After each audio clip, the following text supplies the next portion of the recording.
if you guys look at the link to the grad plan folder, there's a version of the SRS that is posted, and I posted on the front page that all the text that is being added, or I mean being removed, should be highlighted in yellow so that it can be reviewed before it's actually removed, and then all text that is being inserted should be in red. That way we can at least go through and make sure that everything's being changed appropriately, and we're not taking things out that we need in, and putting stuff in that is redundant. But right now the document has, here, I'll link it to you, Gabby.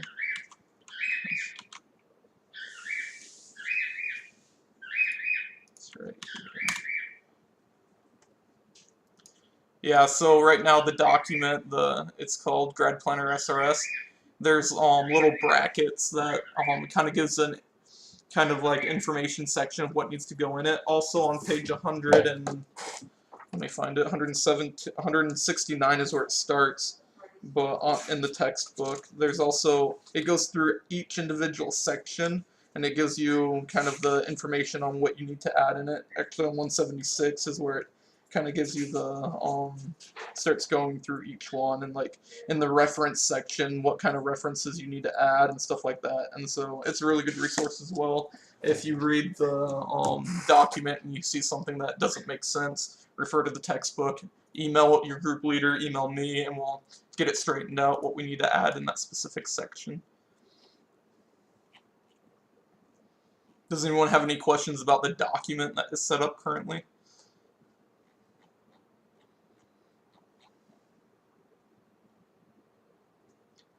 Just so everyone knows that the SRS that we create, we have to create it like perfect, because the stuff that we set for requirements when we do the SDD is completely based off this document that we do here. So if we flub this up, we're going to flub the SDD up.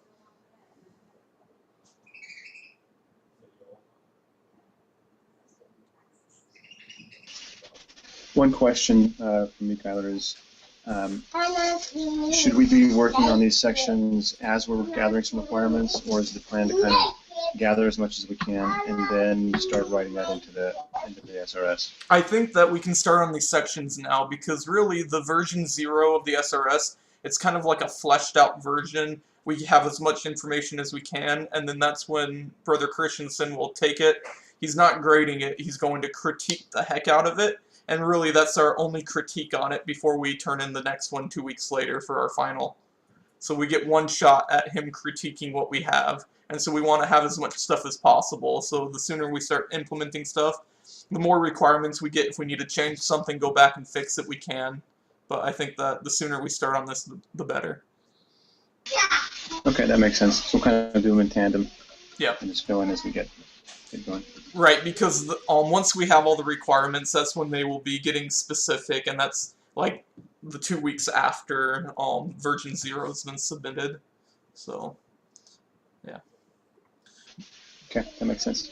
And another problem is being able to meet regularly. I highly doubt we're ever going to be able to meet as a complete team. So it'll be your responsibilities as individuals of groups and group leaders to set up 2 or 3 times a week where you're sitting down and you're pounding out your specific section. On the low end, SRSs are usually about 25 pages. On the high end, they're about 60. So, especially for a grad plan, that's where it should be. It should be somewhere in the middle.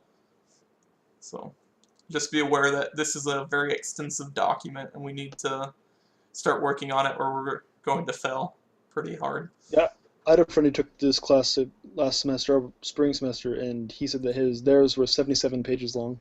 Yep. Do you know what project they did? No, I have to ask him. I don't know. Gotcha. Yeah, so I know that the people who did grad plan last semester, theirs was only 25 pages, and they failed hardcore on the SRS. I think they only had like 25 pages, and they got a very bad grade on it. So we need as much information in here as we can, because it's a legal binding document in a court of law, and so you have to cover every single base. Otherwise, it's a failure.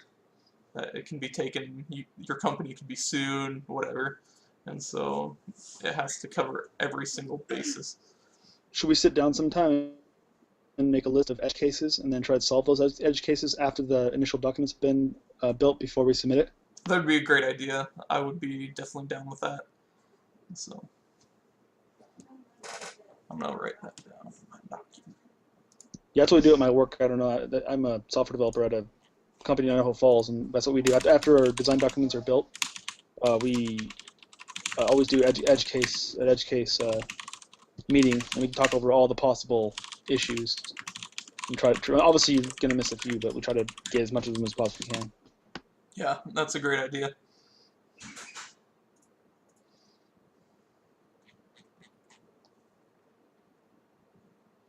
And so we only had in this meeting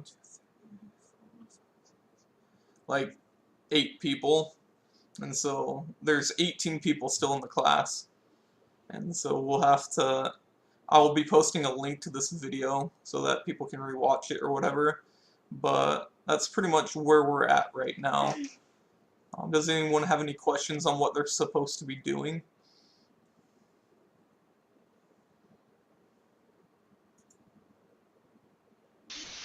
I'm good. When's the next group meeting like this with everybody? Give us that date. I highly doubt we're ever going to get everybody, but I'm willing to do one early next week as well and see how many people we can get. But what it's going to come down to is coordinating with your group leader and having 2 or 3 meetings a week with them, and then I'll coordinate with them to have a meeting together so that we can try to get everything combined and rolling into the document.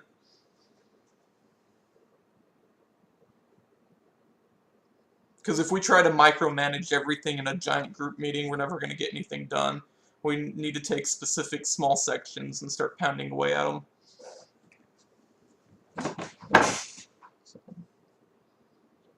But I do appreciate everybody who made an effort to be here.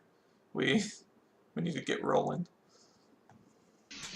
Yeah, I think it was good to get everybody on the same page to start out. But if we, in my experience, if we communicate well on Slack or whatever, if that's the way we choose, I think that'll be a good way. Each group can have a weekly meeting if they need to, but really, as long as every individual is kind of pulling their own weight and they're coordinating that with the group, we should be okay. Okay. Well, if no one has anything else, I guess we'll conclude this meeting. I'll send everyone an email with the link to what we talked about, and that will be it. Okay, I'll create all the rooms for the groups in Slack, and then try to make sure everyone gets an email. I already sent an email with everybody, so they should have one, but maybe I'll try to let them know with another email or something. Yeah, just kind of describe why we're using it a little bit, and then hopefully they don't just see it as spam or whatever. So, yeah. And I put the channels up for each group already, so. Okay. Oh, cool. Thanks, man. Thanks. Cool. Well, thank you, everybody, and feel free to email me at any time. I have all my contact information. The comprehensive class list, if you have some information that's not up there or something like that, feel free to update the list so that you can have your cell phone or whatever so people can contact you. But other than that, I think this meeting's done for now. All right, thanks, Kyler. Appreciate you stepping into the role. Thanks, Evan. Thanks. I blame Cameron. I know. I blame Cameron too. I blame Cameron for you. All right. Everyone have a good day. Thanks, You too. Mike. Thanks, man. All right, boss, buddy.